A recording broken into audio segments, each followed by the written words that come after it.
اعوذ باللہ من الشیطان الرجیم بسم اللہ الرحمن الرحیم۔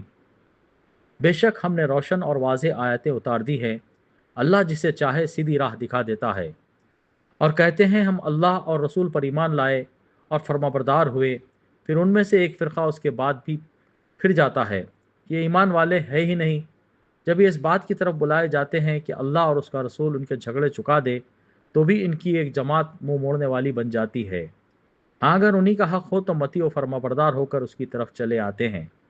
کیا ان کے دلوں میں بیماری ہے، یا یہ شک و شبے میں پڑے ہوئے ہیں، یا انہیں اس بات کا ڈر ہے کہ اللہ اور اس کا رسول ان کی حق تلفی کریں گے؟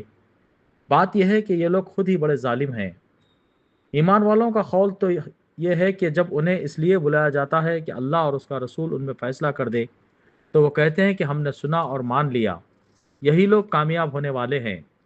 جو بھی اللہ کی اور اس کے رسول کی فرما برداری کریں، خوف الہی رکھیں اور اس کے عذابوں سے ڈرتے رہیں، وہی نجات پانے والے ہیں۔ بڑی پختگی کے ساتھ اللہ کی قسمیں کھا کھا کر کہتے ہیں کہ آپ کا حکم ہوتے ہی نکل کھڑے ہوں گے۔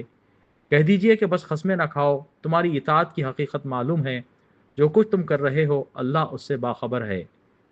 کہہ دیجئے کہ اللہ کا حکم مانو، رسول اللہ کی اطاعت کرو، پھر بھی اگر تم نے روگردانی کی تو رسول کے ذمے تو صرف وہی ہے جو اس پر لازم کر دیا گیا ہے، اور تم پر اس کی جواب دہی ہے جو تم پر رکھا گیا ہے۔ ہدایت تو تمہیں اسی وقت ملے گی جب رسول کی ماتحتی کرو۔ سنو، رسول کے ذمے تو صرف صاف صاف طور پر پہنچا دینا ہے۔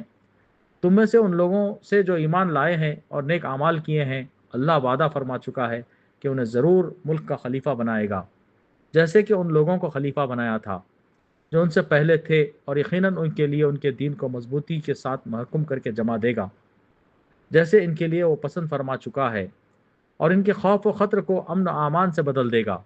وہ میری عبادت کریں گے، میرے ساتھ کسی کو بھی شریک نہیں ٹھہرائیں گے۔ اس کے بعد بھی جو لوگ ناشکری اور کفر کریں وہ یقیناً فاسق ہیں۔ نماز کی پابندی کرو، زکوٰۃ ادا کرو، اور اللہ کے رسول کی فرما برداری میں لگے رہو تاکہ تم پر رحم کیا جائے۔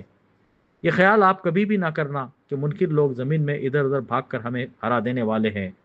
ان کا اصلی ٹھکانہ تو جہنم ہے، جو یقیناً بہت ہی برا ٹھکانہ ہے۔